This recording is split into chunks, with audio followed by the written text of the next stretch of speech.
Reverend Dr. Dennis L. Waters, Sr.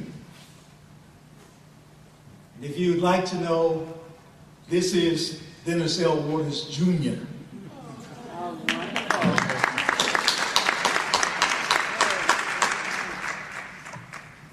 Actually, since I have transitioned, if you will, or moved from a traditional Christian church in my thinking patterns, this is the first time that my son has been with me in a church-like setting since that transition took place.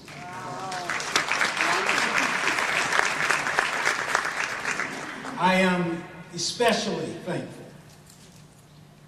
This particular journey is so interesting to me. And there are moments and times where it seemed that all could be lost in order to gain all.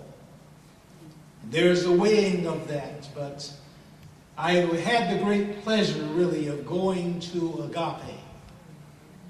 One of Dr. Beckwith's advisors, a Reverend Lessa Sprinkles, I believe,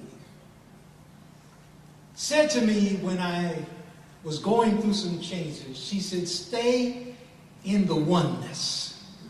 Stay in the oneness. Not in the duality, stay in the oneness. And I didn't totally understand it, but I trusted her.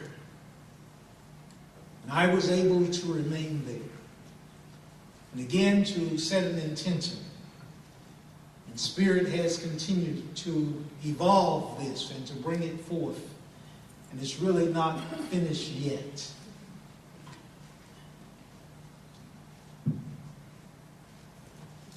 I want to, is this walk on? It's hard to stay in one place. We can hear you. Okay. I want to do a couple of things tonight. One, I'd like to, of course, I welcome you here. I'd also have a welcome that's going to be done by Reverend Burnett. Okay. It doesn't work like that. Is it on? I'm not even sure. There it is. I put that down. This is good.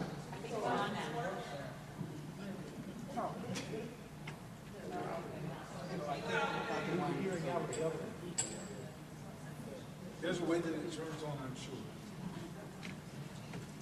sure. We have Reverend Burnett Jones, who is the minister from One God, One Thought here in the Baltimore City area, the Baltimore metropolitan area.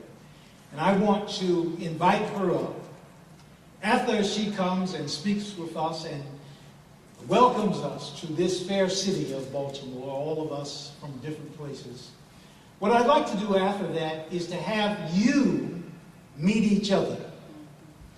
It is possible that you're sitting next to somebody that you already know. What I want you to do is find some friends that you're going to get to know as we revolve and evolve together. Revolve-Evolve is an idea. It is a what, everybody? Idea. It is an idea. Initially, when we envisioned this, we were at Agape and we were walking around, my wife and I, walking around. I'd like for her to come up. And we got to speak with Dr. Beckwith. And I made mention that I would like to have him come to the Baltimore metropolitan area and be our guest. Now, I really thought that would be the end of that. It was just an idea. And he said, we can do that. Amazing. When he said, we can do that, the elder also said, sure, we can do that. I was just surprised that we could do that. I was just amazed. At Agape, we had a number of individuals who began to practice the life visioning. You know that Agape is started by virtue of visioning. And they were visioning with us about Spirit of Victory and Praise International Spiritual Center, which is intended to be an Agape-like spiritual center on the East Coast. I think that deserves a hand. I just like that. Some of us have gone to Revelation Conference in California. We want Revolve-Evolve to be a Revelation Conference-like event that is put forth by Spirit of Victory and Praise International Spiritual Center on a yearly basis. So that's our intent. And somewhere Spirit is saying, we can do that. Somewhere it's being said. Revolve has to do with this aspect of, I talk about the DNA helix, or the revolving of the sun, or revolving of the earth around the sun, the planets moving. It is revolving. But it also has to do with this vision of you, the perfect you, the authentic you, the you that Spirit knows. And we are revolving around that idea over and over again. It could be in a minute, it could be in an hour, it could be in a day, it could be in a month, a year, it could be in a lifetime. That you come back around to the idea of why you are here at this particular time. The ancient Egyptians believed that after this life, there was another life that we would live. That was a revolve. Dr. Rickie Byars Beckwith, whom we are here tonight, has a song that is called Return to Me. Dr. Michael Beckwith, when he did his sermon series entitled Vision Quest, as he celebrated the 25 years of Agape, talked about this idea of return to me. And he said something to the effect that every time you take a breath, you make your breath a talisman, and you return to your original face, your authentic self. Of course, in Miracles speaks of a holy instance in which all things are possible at that moment. Some speak of a void or a vortex in which an individual can take a quantum leap. What we're asking you to do as you do this revolve is that you prepare yourself by revolving to evolve and look forward to take a quantum leap from where you are in your evolutionary process now to where you know you could be or where you desire to be. Does that make sense? Yes. So we'd like for you to just set this intention inside your spirit right now. Why are you here? What desire, vibration brought you here?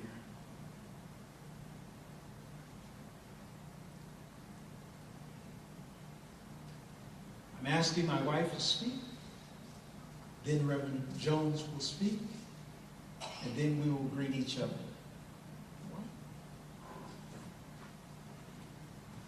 Hello and welcome. So glad to have so many of you out this evening. We are going to have so much fun.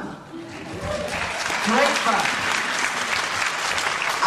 I had the pleasure and the privilege of listening to Dr. Rickie Byars Beckwith do her sound check and warm up, and I was already moving. I was already grooving, and so was she. And so I know that you are in for a wonderful blessing, We are so glad to see you.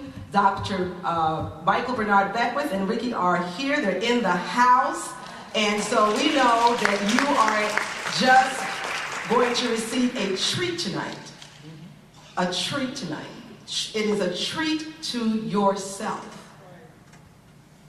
And so I want you to just sit down, make sure that you hug yourselves, you get warm and cozy, because when Dr. Michael and Rickie get up, it's going to be more love, more hugs, more love, more hugs, until we find ourselves revolving in and seeing again our authentic self and loving ourselves even more. So thank you for coming. Enjoy. And we will allow Reverend Jones, Bernadette Jones, to come up and also welcome you. And she is from One God, One Thought. Reverend Jones.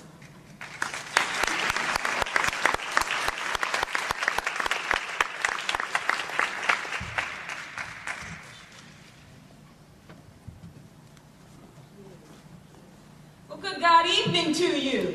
Yeah, it's a good God evening. I thank you so much, Dr. Dennis and Velka, and all of you for inviting me to be a part of this special time.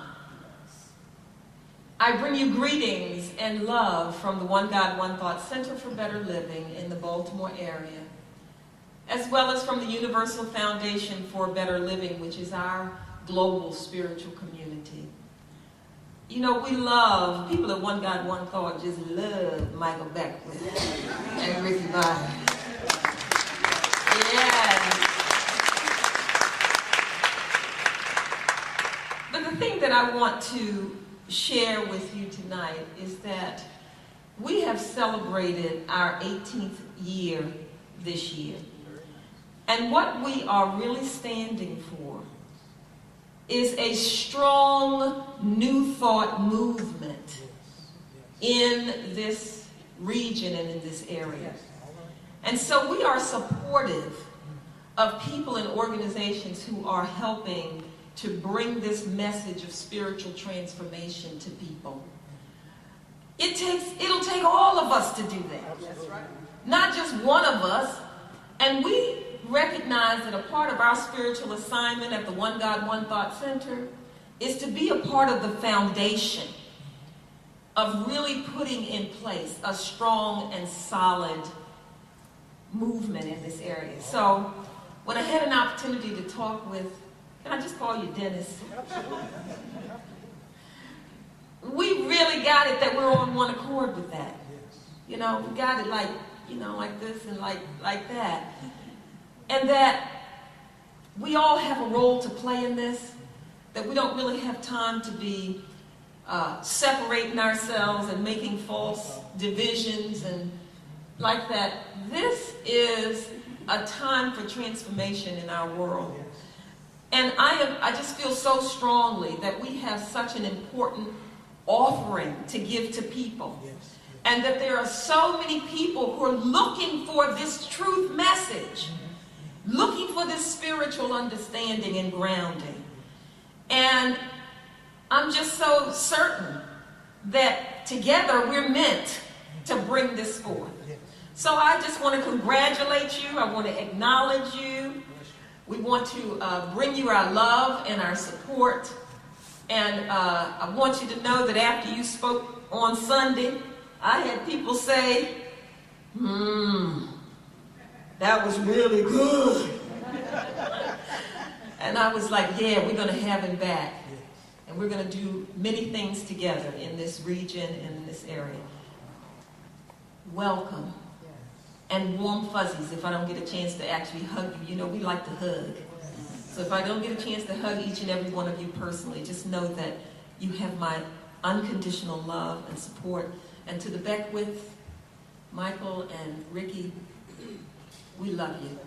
We love you for the work that you are doing to bring a strong message of transformation worldwide. I thank you for your consciousness. Peace and blessings.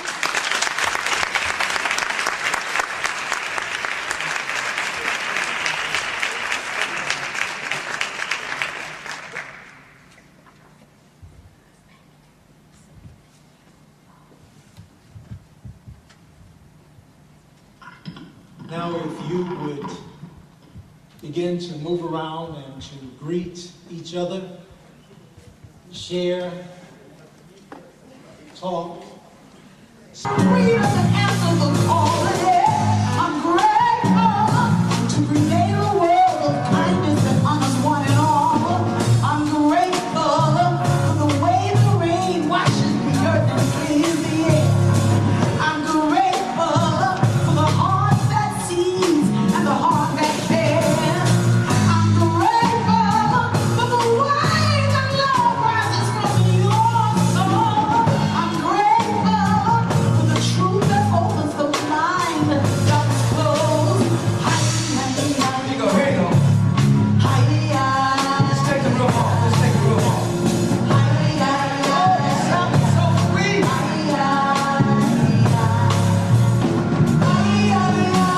That's a Peruvian vocal. I am here, I am this. That's what you're saying.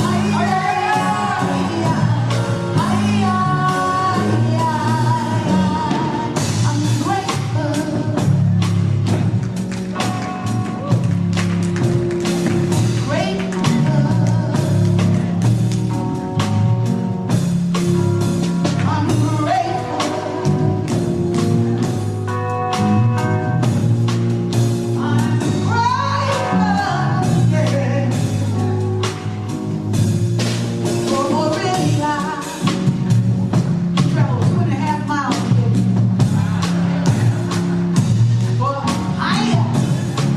And Miss Cortez that came from New York.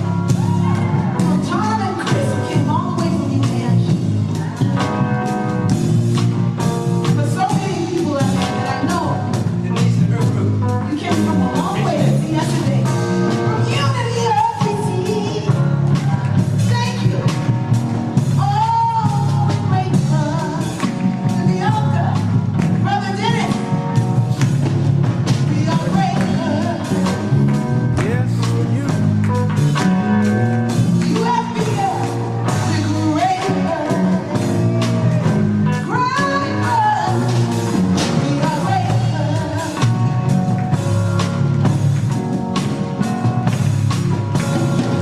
Peace. Grateful. Grateful. Georgiana. Grateful. Yeah. Marcia Anderson.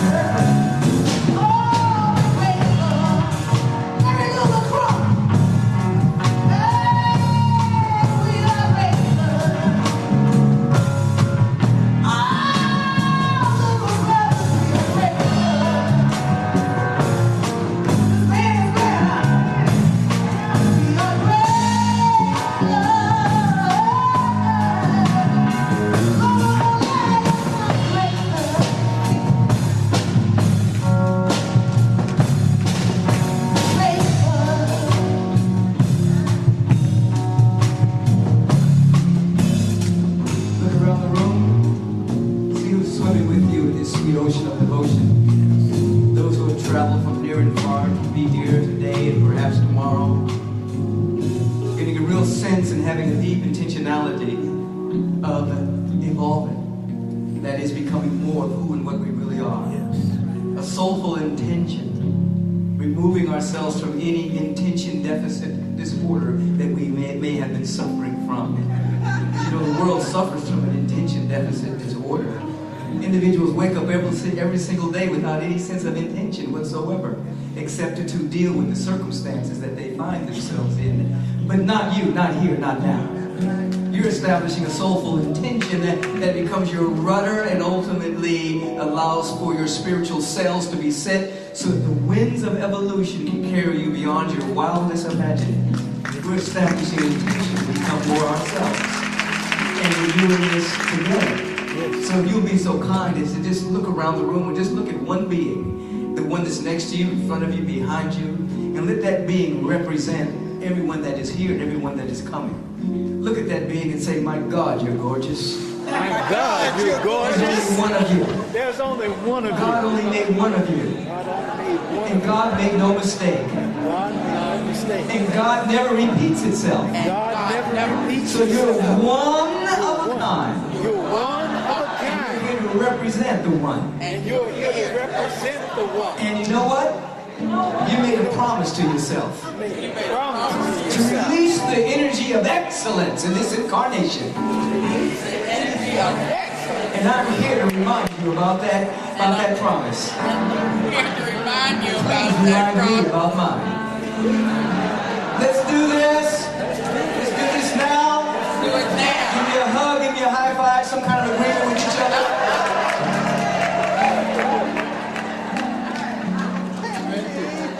And in so doing, God bless you. yeah, you can give yourself some love, it's all right. And in so doing, you're becoming aware of what we'd like for people to become aware of every time that we gather, whether it's at Agape or whether we are around the world. We want people to be reminded that when you come together in a soulful agreement such as this, you're creating a field that is measurable and is as real as a gravitational force field, and it is as real as a magnetic field of which your senses cannot see, but you're affected by it. So when individuals come together and touch and agree that they are here for a high and noble purpose, a deep, soulful intention, you're creating a field that pulls you out from among them, pulls you out from the world, the worldly thinking of lack and limitation, not enoughness, the world of fear, doubt, worry, separation, scarcity, a field that allows you to begin to become buoyant and become an individual that is lifted beyond the field of the world so that your life can begin to take on the timbre and the tenor and the vibration of your soulful intentionality. As I said earlier, individuals are living from an intention deficit disorder. They don't have an intention. Their intention is just to meet whatever circumstance they find themselves in a moment-by-moment basis, but they have no underlying intention that guides their life. And so they just find themselves going up and down, or just being buffeted around by life circumstances, which is simply the condensation of a different kind of field. It's the condensation of an agreement that there's not enough good to go around. There's simply an agreement that there's scarcity and lack. There's an agreement that the collective ego just shouts out from the rooftops about reality. Now the ego carries three terrible lies that individuals have a tendency to live from and pull their agreements from. The first lie is the lie of separation. The ego projects a world of separation, that we're all separate from each other, that we're individual encapsulated egos and not connected to life, not connected to Mother Earth, not connected to the presence of God, not connected with each other. It's a life of separation. You read the newspaper and you see the collective ego just running amok in that weapon of mass distraction. Everything is separated, everything. And that's what it is. If you read it, take it seriously, you'll end up being inundated by the collective ego of separation. And the ego also speaks to the fact that there's not enough to go around. There's scarcity, lack, limitation. You read that weapon of mass distraction, you'll actually come to believe, particularly if you listen to politicians, that there's definitely not enough good to go around. Now we know that that's a lie as well. We live in a universe of abundance, plenitude, infinitude. The cosmos created everything out of no thing. And this no-thingness continues to spin itself and express itself elegantly, simplistically, without one bit of wasted energy anywhere. And so there's more than enough of everything if we could but see it and allow it to be the activity of our awareness. And then the ego also casts this other doubt, and that is, we're going to die. Another big lie. There's no such thing as death. Death is an open doorway for the evolution of our soul to continue to reveal and unfold who and what we really are. So those three particular lies emanating from the ego, that we're separated, that there's not enough good, and that we're going to die, runs the human population. You look at every drama on television, you look at all of the drama underlying and the articles on the news, and it leads with one of those things. We're separated, somebody's skin color, somebody's culture, somebody's ethnicity. Some people are around the world, born in other places of the world are separate from us. They're bad, they're evil, we demonize them, or there's not enough good to go around. The only thing there's not enough of is good imagination. That's the only thing there's not enough good. There's more than enough food, there's more than enough water, there's more than enough everything. Someone has to imagine at a higher level how we're going to distribute the good that we do have. And then the fear, the specter of death. We know that we're unborn and we'll never die, and we continue to unfold. So when you begin to dissolve those particular three lies, punch holes in them, through your deep and spiritual practice of affirmative prayer, your sacred meditation, your life visioning, your chanting, your singing of high resolve, your sacred service, when you begin to enter into a way of life and discipline yourself until that discipline becomes a blisscipline, and you begin to provide the context for insight and revelation that shatters the illusion that the ego is expressing everywhere, and your life begins to be so vibrant and so beautiful because you, as the image and likeness of God, begin to bring forth everything that is necessary out of nothing, just as the cosmos was created out of nothing. The presence of God recreated itself in his own image and likeness, birthed the cosmos, the galaxies, the solar systems, the planets, and all the heavenly bodies out of nothing but a divine idea. And you are the very image and the very likeness of this presence, which means that you get to birth and rebirth your life out of nothing, not of one thing at all. Now that's beautiful and deep if you contemplate it, because the average individual is trying to figure out how they're going to navigate through circumstances. How am I going to make it through the day? How am I going to deal with this person? How am I going to deal with this situation? Well, in the beginning, God. In the beginning, nothing. In the beginning, there was nothing to deal with but a divine idea. And so, because you're the image and likeness of God itself, that means you are to wake up every single day and stop dealing with circumstances, situations, people, places, and things, and to deal with nothing. To deal with nothing. In the beginning, nothing. This is a new beginning for my life. And in this new beginning for my life, what exists? The presence of love, beauty, life, joy, intelligence. That is all that there really is. I begin from the beginning. And therefore, with a deep intentionality to unfold through joyous celebration and supreme affirmation, then my life births itself out of nothing, out of no thing. And things that I need show up out of the nothing. That is to deal only with the presence of God. What does that look like? It means in the beginning you had this ineffable presence of love, beauty, and joy, full to overflowing with divine ideation, divine ideas, and that are infinite in scope and are here to reflect and to reveal the nature and the order of the presence of God. And these are like seeds that are everywhere. Everywhere. You're surrounded by them. And then for every seed there must be a condition for that seed to grow.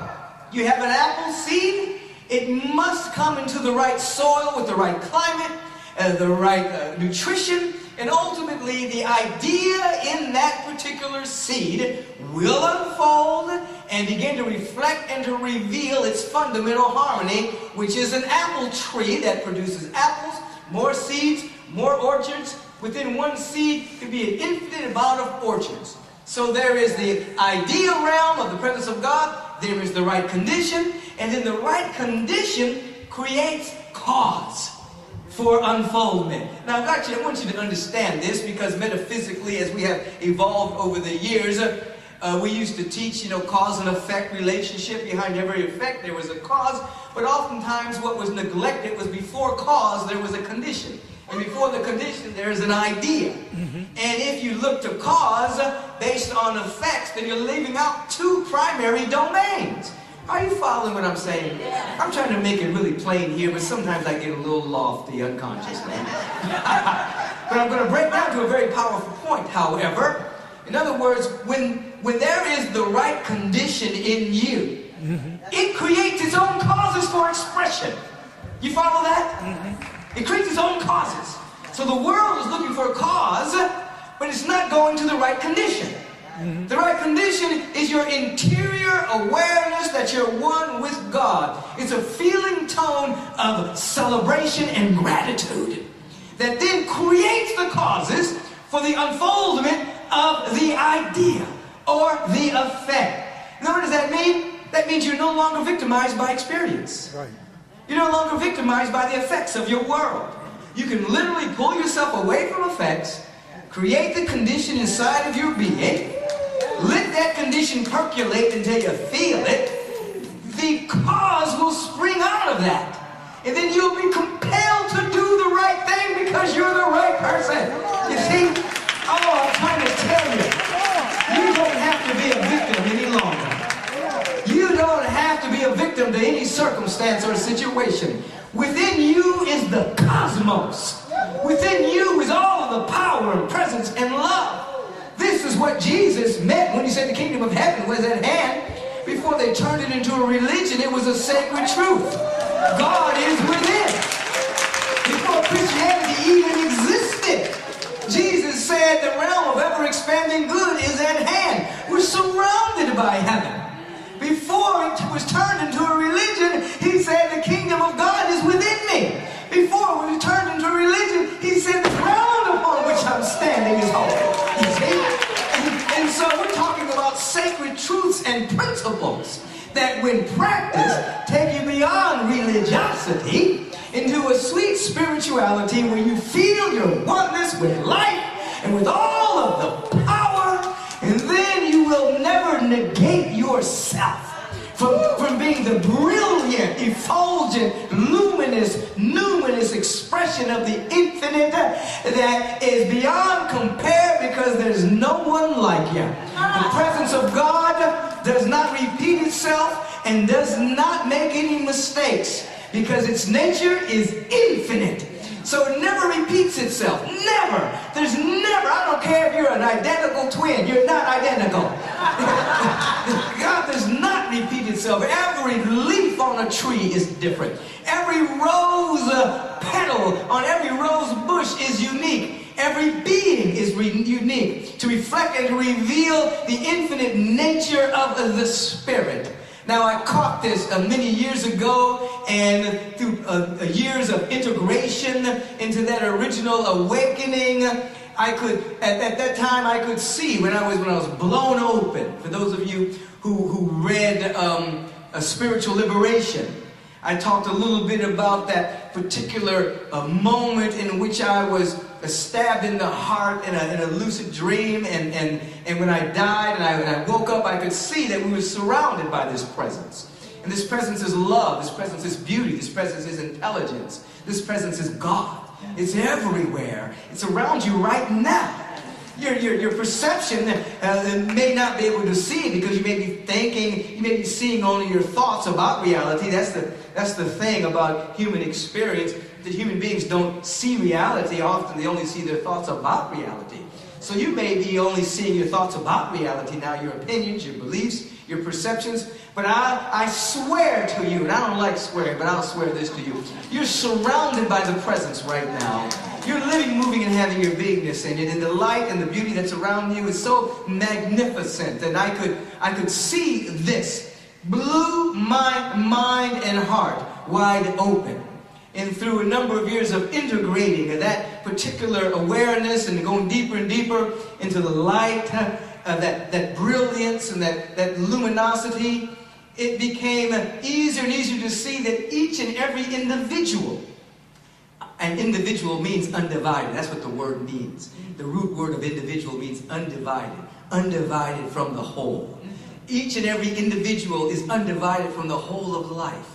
And so the bane, the bringing down of the human experience is that we have two fundamental lies from the three lies that the ego gives you. The two other lies is that there's something wrong with you or that there's something missing. People live with that their entire life. There's something wrong with me and I gotta fix it, or there's something missing in me and I gotta find it. And if you have that perception, that determines how you see life and determines your experience of life. So you're not seeing life, you're seeing your thought about life. You're not experiencing life, you're experiencing your narrow point of view about life. Which is why we begin with the premise and the truth: God is all that there is, and my life is the life of God. There's nothing missing, there's nothing wrong with me, and I am here to discover, cultivate, activate, and express that, so that my life becomes a fountain of overflowing good, of divine creativity, pure joy, bliss, and ecstasy, and we do not back down from those qualities of life. We don't make those qualities sometimey, just like when there's an anniversary or when there's a birthday, then we can be happy and be in bliss, and something like that. No, those are sometime qualities. God is not sometimey. God is not iffy. God is not capricious. God does not come and go. Come by here, Lord. Well, if God is not here, if God must not be infinite. You know what I'm saying? If God isn't here all the time. So this presence of love, beauty, joy, it's all the time. So we're not backing down from having that awareness and being in the joy, the bliss, the ecstasy, the happiness, the creativity, the jubilation, the generosity, the compassion. We're willing to say we can hang out here all the time. And even when we don't feel like it, we can still hang out there. Even when the sadness is passing through, we can be aware of the joy. Even when the seeming loss is happening in our experience, we can still be aware of the joy. Even when plans don't go according to our particular plan, we can still be aware that God is God. We can be aware with spiritual practice and then walk in this awareness until this awareness literally becomes the activity of our thought. And a whole new world begins to open up. There are worlds without end all around you right now. All around you right now. There are infinite worlds waiting for you to explore them. There are spiritual guides, aids, helpers, seen and unseen all around you. There's the angelic realm, where there's the realm of your ancestors. There's the realm of the presence of God all around you, beckoning you to shut up and listen.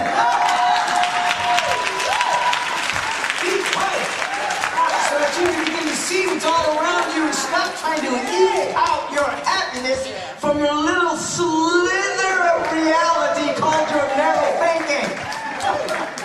People are trying to eke out happiness from the little slither of reality. It's not going to happen. Your happiness is going to come when you expand your awareness and begin to see that you've already got everything that you need. You've already got it. It needs to be discovered, cultivated, and activated and expressed. And this is why we gather like this. This is why we pray. This is why we meditate, so that we can provide the context for rich spiritual insights. Now, what is an insight? An insight is an event that takes place in consciousness, in which you suddenly know something you didn't know before. There's an opening where it's an aha. Oh, I now see. So you're having a spiritual practice so that you can have an insight and live insightfully on a regular basis. What is consciousness? Consciousness is your ability to be aware that you are aware. It is separate from content. There's content and there's consciousness. People mix it up sometimes.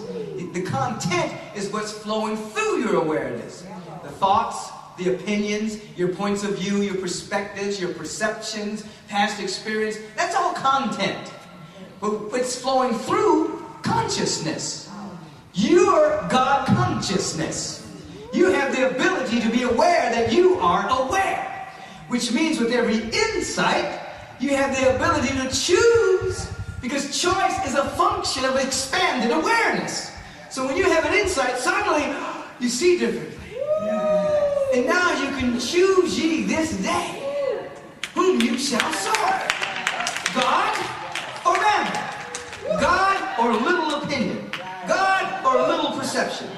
God or little point of view. It's based on expanded choice. You see, consciousness. Say that word. Consciousness. Consciousness.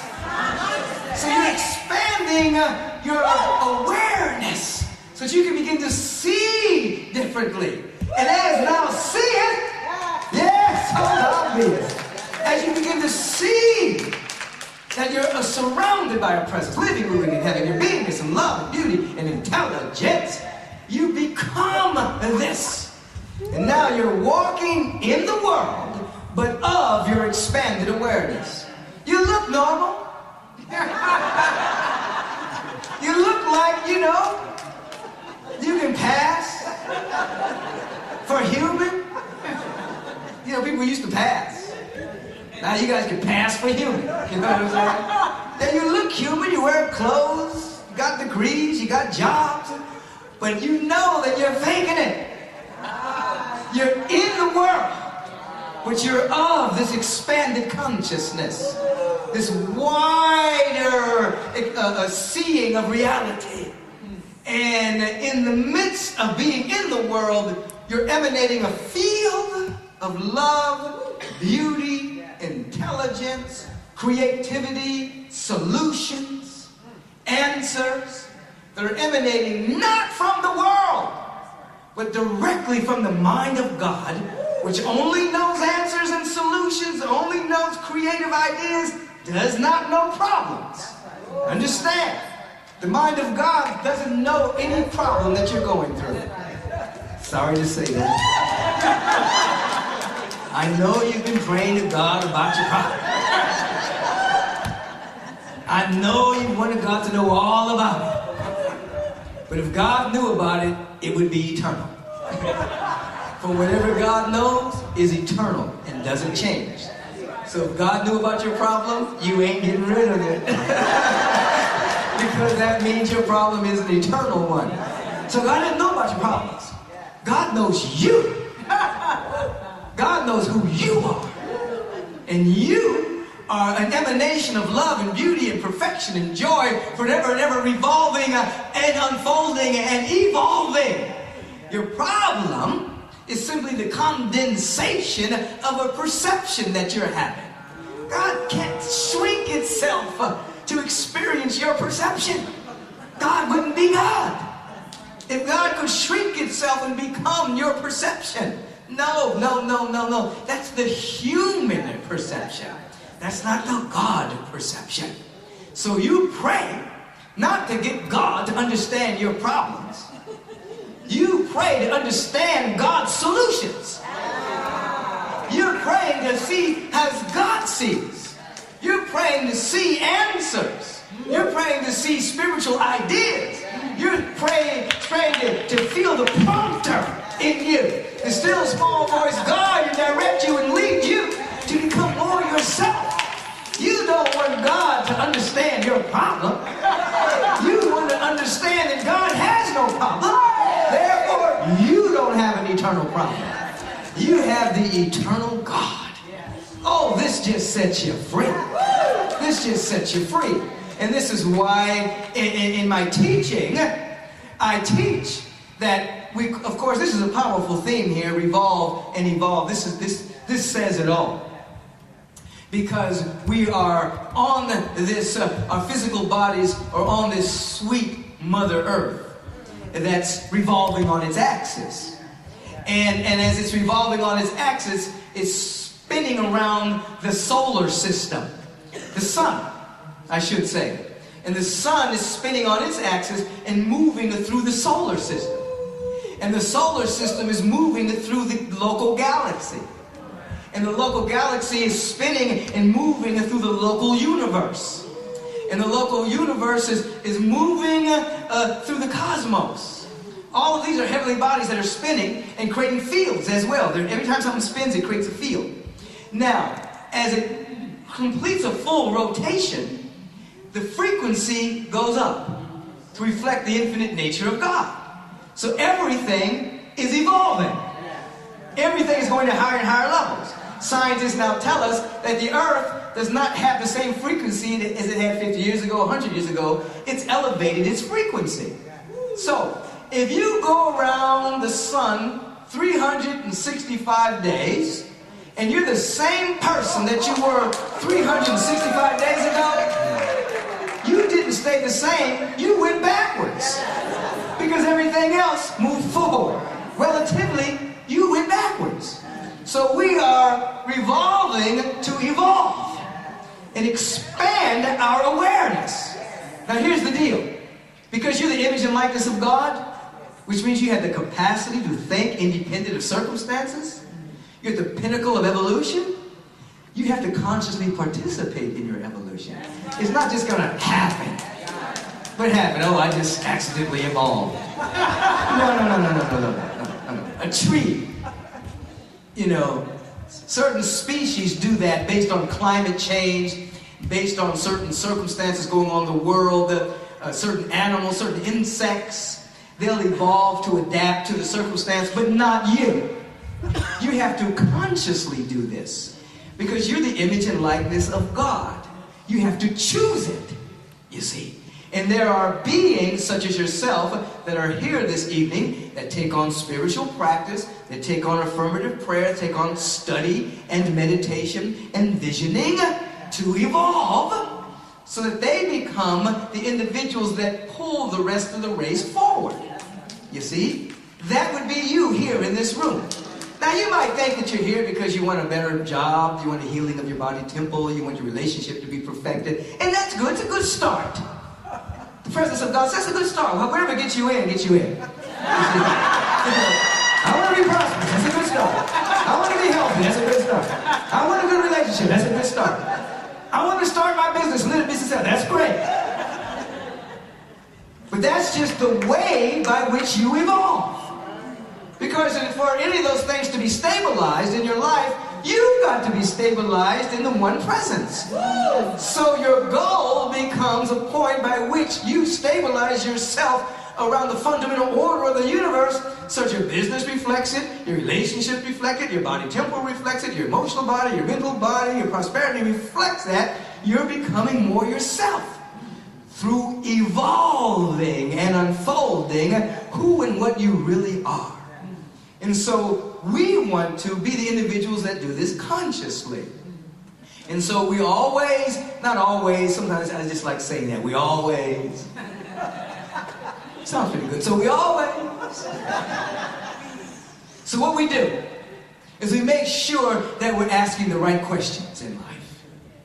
Our life experience can be defined by the chronic questions that we hang out in.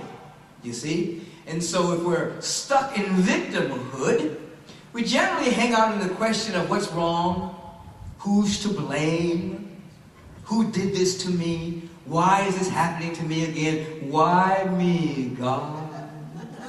Those are the wailings of victims. They ask those questions over and over again, and the universe, which is the outpicturing of the fundamental order of the mind of God, can only answer the questions that you ask it. And so if you ask disempowering questions, then you only receive an answer based on the question you're asking. So if you're asking why me, who's to blame, what's wrong, then you're still operating at the level of the effect, and you're still operating at the level of the issues. And some of you have more issues than tissues. So you really got to watch your questions. Because you'll end up just in a conundrum of more and more problems. The universe will start telling you why you have all your issues, and it'll start showing you how you're connected to the mass consciousness of fear, doubt, and worry. You'll be connected to the noosphere, the mental atmosphere of the earth that is replete with horror and fear and worry and angst that has gone on through human history. It'll start to spill out all the reasons why your life isn't working, because you're connected to lower frequencies of the human experiential domain. You don't want to ask those questions. Now here's why. Behind every problem that you might be facing or that might be facing you, there is an answer a question trying to ask itself. Remember, we're talking about evolution. and we're talking about the progressive nature of the universe. It's progressive. It's always unfolding to what? To reflect and to reveal the infinite nature of the Spirit. It's progressive, okay? Radically progressive. Always unfolding. So, when you ask the right question, well, let me go back. Behind every problem, there is a question that's trying to ask itself. The universe is progressive. It's trying to get you to ask the question. Much like Tom Cruise with Jack Nicholson in The Few Good Men. When he was badgering Jack Nicholson on the stand. And Jack says, you know, in substance, you know, what does he say? What does he say? You can't handle the truth. You know, that's what the universe is saying to you. You better, if you really want it, you better be able to handle the truth. Okay?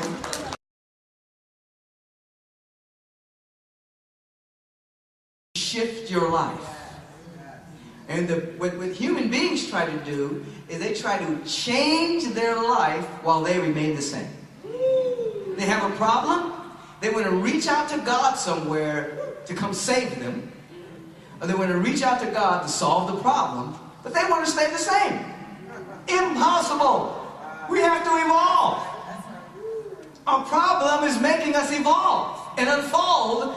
And when we evolve and unfold, that problem doesn't exist at a higher order of being. Okay, I'm going to break it down a little bit more, but I want you to understand, we have sung so long over the years that God is a problem solver. When in reality, in the mind of God, problems dissolve. Not are solved, but are dissolved.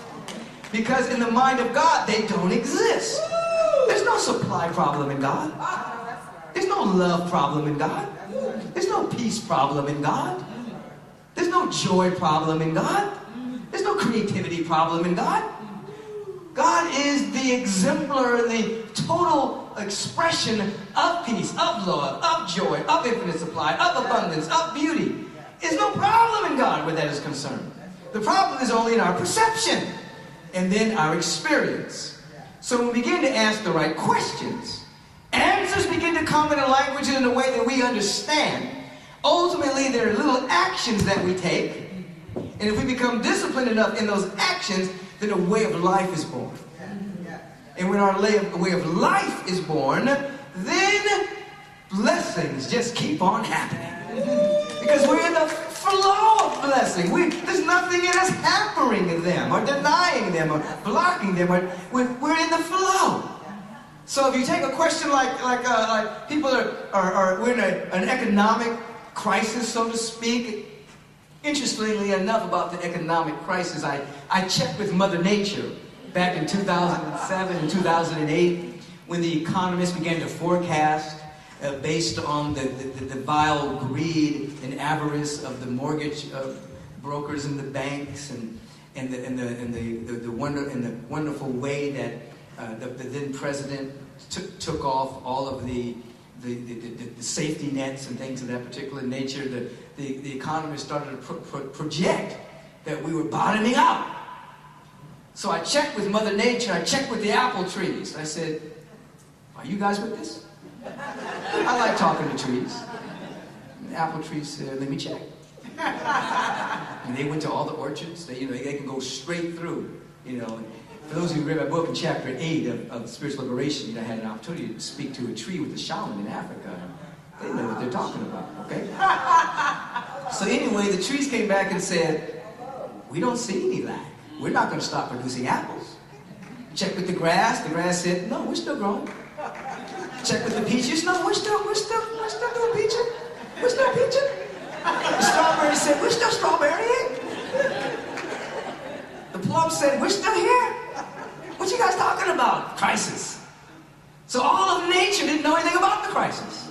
Grass kept growing, apples kept appling, avocados kept avocado. I love me an avocado, And so that meant that the crisis was only in the mind of humanity and an immature economic system that had a bottom in it, a hole in it, because of a non-renewable resource called oil. Everything was built around that. But when we peeked into the prophecy of Mother Nature, we saw a golden age where energy was being produced by wind turbines, and solar, and renewable resources. And then once the economic system hooked up with that, the bottom would close up. And then there would be immense prosperity because everything would be built around a renewable resource. In other words, we would prove in time and space infinity, abundance, prosperity, forever. And so Mother Nature said, your government's got it off. You know, it's creating the haves and the have-nots for power, control, manipulation. Don't believe it. I said, thank you, apple tree. So, now, you get to prove this in your own life. So you have a little issue with prosperity, and you're asking all the wrong questions. Why am I broke again? Why don't I have any money? Where are the jobs? President promised jobs. What's going on? Wrong question. You want to ask, what is the nature of prosperity? Sincerely. Sincerely. Not where you just read a book and you memorize the answer. God is all there is. All there is God. I'm talking about, you ask that question sincerely. You write it on a piece of paper, you go to bed, you put it under your pillow. I want to know the nature of prosperity. I want to know the nature of abundance. I want to know the nature of supply. I really want to know it. And you'll start to be taught from an inward level. And you'll start to get insight. Remember what an insight was? An insight. An event in which time stops and you suddenly know something that you didn't know before. You start to have an insight around prosperity, around abundance, around infinite supply. And it'll start to tell you its real nature. It'll start to speak to you about how it's never beginning and never ending. It'll start to speak to you about its indivisible and invisible nature. That you really can't see prosperity. And though we like to materialize prosperity and say it has something to do with money, money is simply a promissory note promising that energy will be expended and expressed. That's what it is. I give you this promise, and I'm paying for the energy that was created to make this loaf of bread. And then I take the bread, which somebody used energy for, and I eat it. When that person takes the promissory notes and gives it to a teacher that's teaching his kid, with the promise that the energy will be expended to deliver a good lesson. It's just exchange of energy. Piling up money is materializing a spiritual awareness and leads to hoarding, greeding, and lack. Say that again? Leads to hoarding, greeding, and lack. No, before that, piling up money. If piling up money leads to hoarding, greed, and the experience of not enoughness. Okay? So, you follow what I'm saying? So nature will start to teach you about its infinite, invisible nature. And then, after a while, you'll get an action to take. You have to take an action. How do I express this? And it'll show you ways by which, since it's infinite, and it's always expressing, and always shining, and always giving, it'll say you have to be an outlet for it. You have to express it. You have to give. The surface body will say, give? What are you talking about? You're talking about give. I don't have nothing to give. That's why I'm asking the question, because I'm broke. And the universe will come back and say, whoa, whoa, whoa, whoa, whoa, whoa. I told you couldn't handle the truth. I said it's indivisible and invisible. Invisible. Give what you got. Give a smile. Be of service. Be a giver. And as you begin to live, take an action that ultimately becomes a way of living. I'm living to give. I'm living to give. I'm giving to live until I live to give. And then that infinite supply that is invisible condenses itself and becomes visible as opportunities. Becomes visible as ideal employment. Becomes visible as ideas around business. Becomes visible as open doors. The invisible becomes visible through insight, right action that births a way of living. You see that? You are immersing yourself with the right question. Answers come, actions come, a way of life is birthed. And then givers whose hands are never empty find themselves always in flow. Something always shows up for givers. Something always shows up. There's always something always, they always have what they need. And they live from the overflow. They have more than they need. So they learn then about sharing, and they learn about investing, they learn about assisting others with their dreams. They live a different way of life. And even when there appears to be a scarcity, they're living in the faith atmosphere, so that worry, doubt, and fear does not block the miracle that's trying to happen in their life. Are you following what I'm saying? This is the evolution of your soul. So you can take that in any domain of your life. I want love in my life. I want love in my life. I want a relationship. I want a relationship. You begin to ask about the nature of love, about the nature of relationship. You start to be taught inwardly. You start to catch. You start to catch about the love that the presence has for you. And that self-love and appreciation becomes your first beginning steps. You start to learn about relationship as a way by which individuals practice sharing and loving. Not trying to extort and get something from another person. But it becomes a place by which individuals come together and share together and give together and support and give of themselves as they both grow to become more themselves. The nature shifts, you see, by asking the right questions, you see. Again, it means that we're changing. We're evolving. We're unfolding. Because why? God's the constant. God is the same yesterday, today, and forever. So God isn't suddenly, well, I'm hearing this sweet prayer. I think I better do something about this. She's been suffering for so long. Okay, I'm going to just toss a miracle today.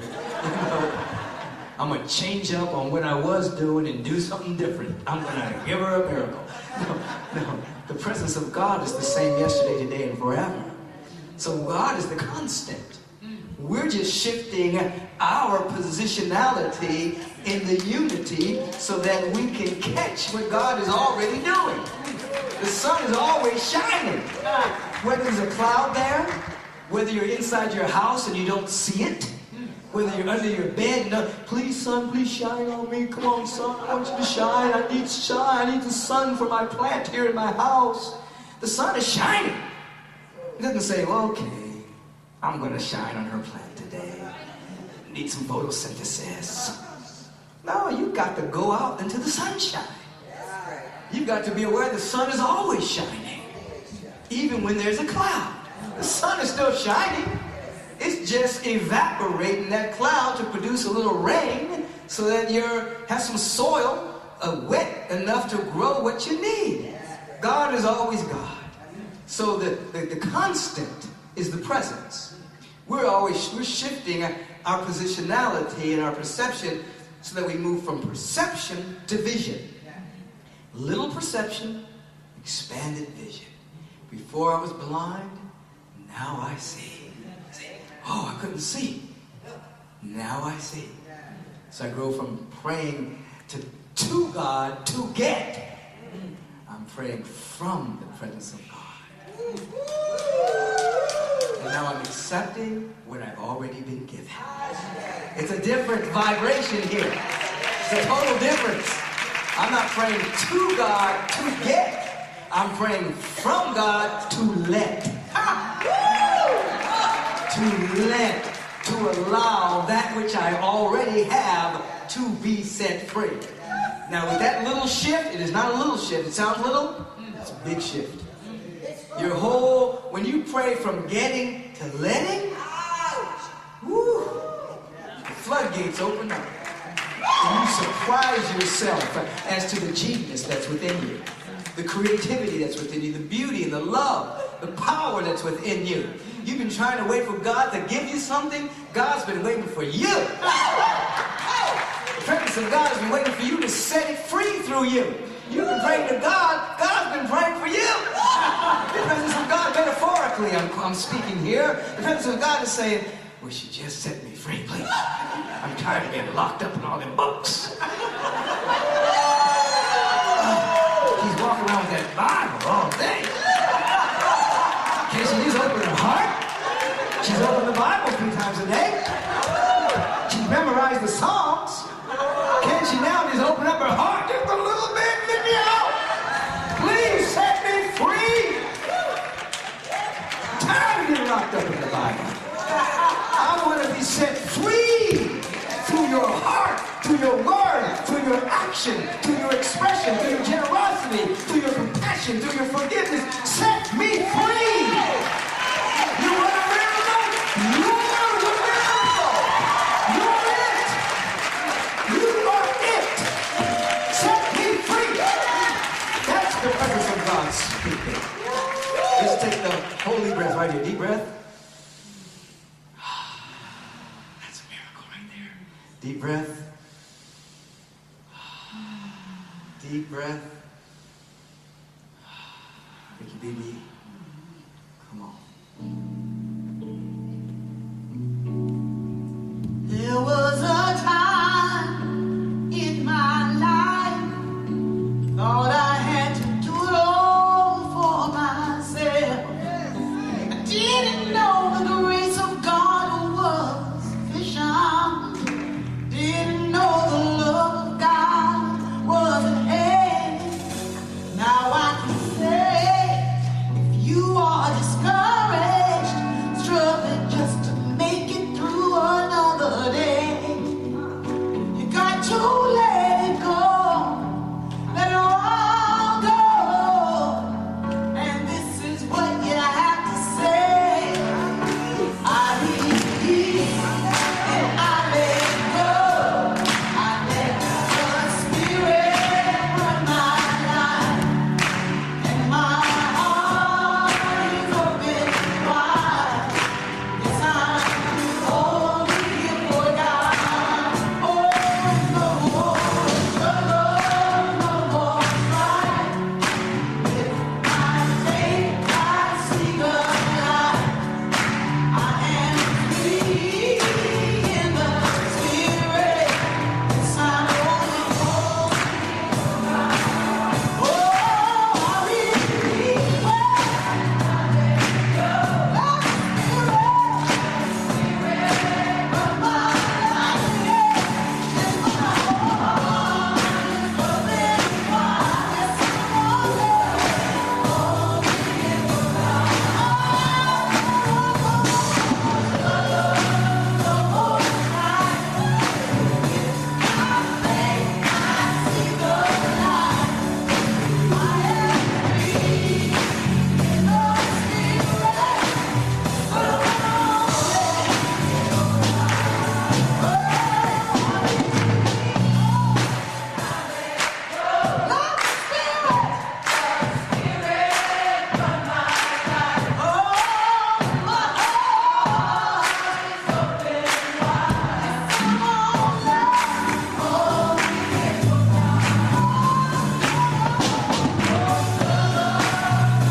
Thank you, Dan. I'm going to do this by myself now. Y'all sound good, but I can't hear on the stage. Okay. But aren't they great?